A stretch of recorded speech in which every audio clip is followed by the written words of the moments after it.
you know that idle time is good? Check out the theory of constraints and say for yourself. Till now, we were under the belief that idle time is bad. But if Einstein says that idle time is good, then obviously it should be true. So let's check out the theory of constraints and see how idle time is good. Now I will give you a scenario. Assume that you are the production manager of a company and you have got 3 machines in your company. So the raw materials first go into machine 1, then machine 2, and finally into machine 3, wherein you get the final output. So these are your 3 machines.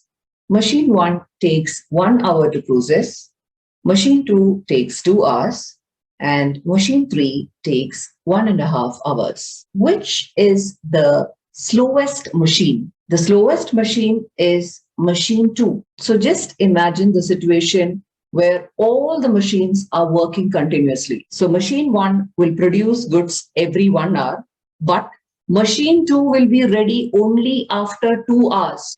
So what will happen?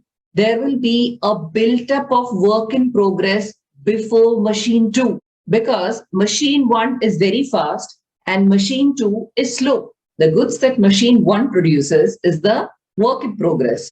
And having work in progress is expensive because it requires investment and storage space.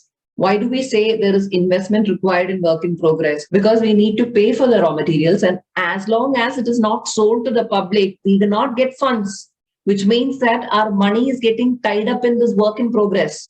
And it requires storage space also. We will need a warehouse to store the work in progress, which involves a lot of rental costs. So in this case, machine 2 is known as the bottleneck. Bottleneck is a machine or an activity which restricts the output of the organization. Now, if you see a bottle, the neck of the bottle is very narrow and the body of the bottle is broad. So when you're pouring water out of a bottle, it can come very fast out of the bottom portion. But when it comes to the neck, it becomes slower. That is why the term bottleneck has been given to machine 2. Now, what can we do to improve the situation? We can replace machine 2 by a more efficient machine, which takes only 1 hour to process. That is an option, but it requires a lot of capital outlay. So that may not be feasible at all times. What is the next option? So the next option is to make the machine 1 idle for every alternate hour. 1 hour it can work, 1 hour it can take break. Again, 1 hour it works, 1 hour it can take break. And what do you call the break time? It's known as the idle time. And in this particular case, idle time is good because it helps to prevent the build-up of inventory. And the only thing that we have to adopt is a just-in-time system. What do you mean by a just-in-time system? That is, the raw materials need be procured only when it is required, only when machine 1 is ready. Even if machine 1 works every alternate hour, the time taken to produce the final output will be 1 hour in machine A, 2 hours in machine 2, and 1.5 hours in machine 3, which means that 1 plus 2 plus 1.5 or 4.5 hours will be the time taken to produce the final output. So even if machine 1 is idle for every alternate hour, it will still take only 4.5 hours to produce the final output. So we are not losing anything. Now, can we have idle time for machine 2? No. If machine 2 is idle, say for 1 hour, then the time taken for making the final product will increase from 4.5 to 5.5 hours. So at any cost, you should not make the machine 2 idle because machine 2 is the bottleneck. You could have idle time in machine 1 because machine 1 is a non-bottleneck resource. So as far as machine 2 is concerned, we can say that an hour lost on the bottleneck machine is an hour lost for the entire system. Now let's look into the steps which are involved in the theory of constraints. So the first step is to identify the bottleneck. So we have identified the bottleneck. Here, machine 2 is the bottleneck. And the second step is to exploit the bottleneck. What do you mean by exploit the bottleneck? It means that machine 2 should be used to the fullest possible extent.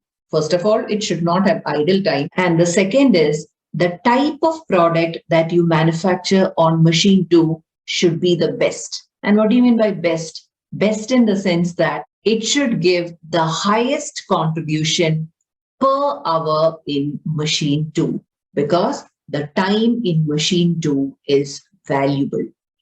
And the third step is subordinate everything else to the bottleneck. All the other machines is subordinate to machine 2, which means that we have to give lesser importance to machine 1 and machine 3.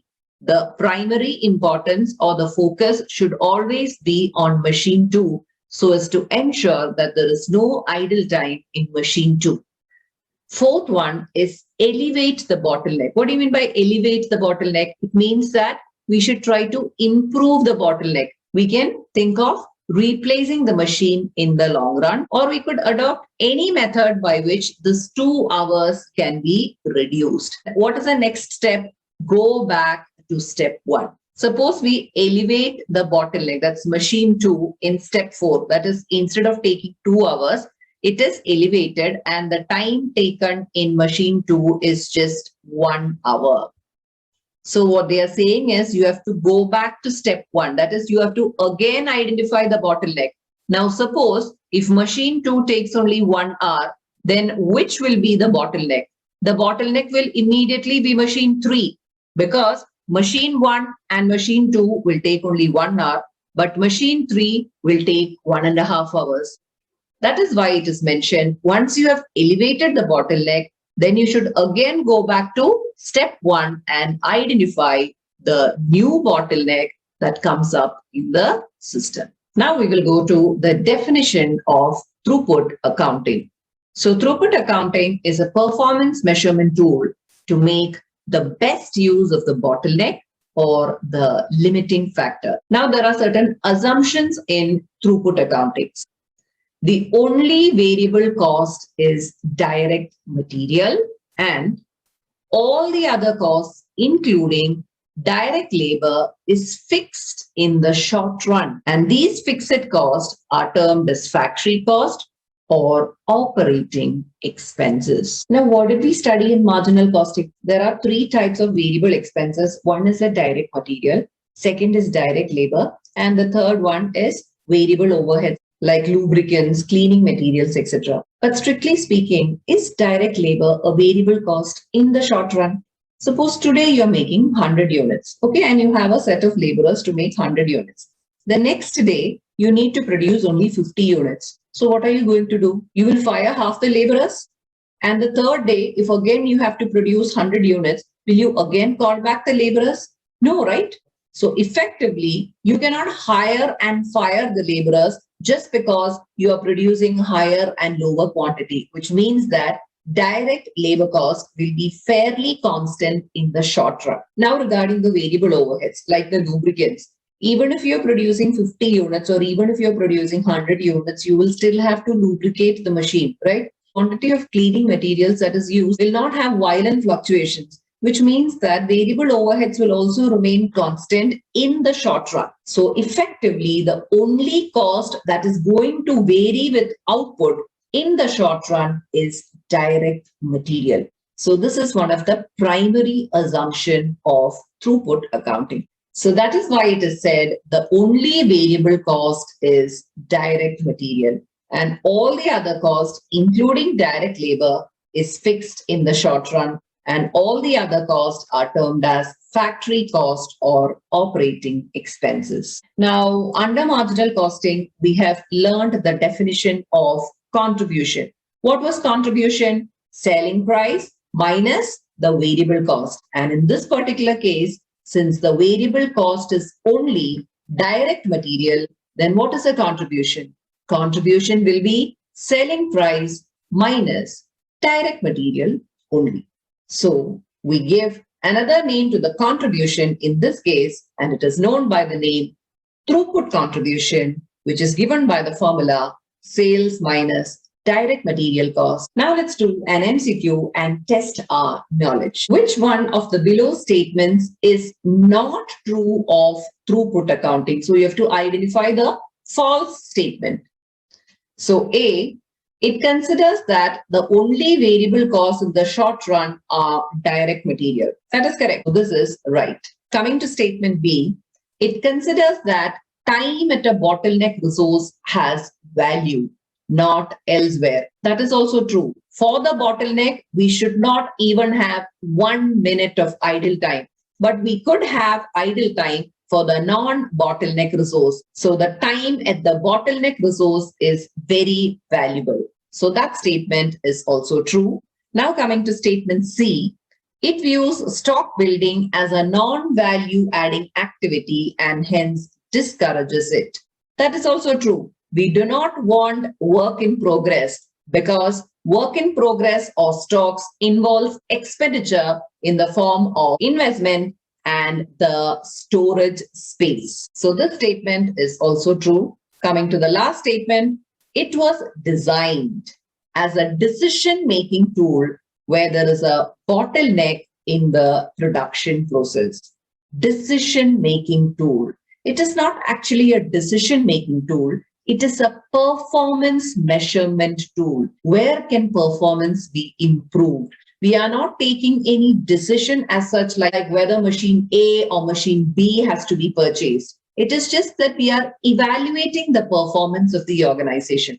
Agreed that it will help in the decision-making process because in the long run, in our example, we need to take a decision of replacing machine 2. So right now, we are not taking any decision, but we are just trying to improve the performance of the organization by giving idle time to machine 1 so that there is no built-up of inventory. So the false statement is D, as throughput accounting is a performance measurement tool and not a decision-making tool. With this, we come to an end of today's session. If you have benefited from the video, I request you to click on my picture so that you can subscribe to my channel and also click the bell icon so that you will receive alerts whenever a new upload is done. So thank you for watching and meet you in the next video.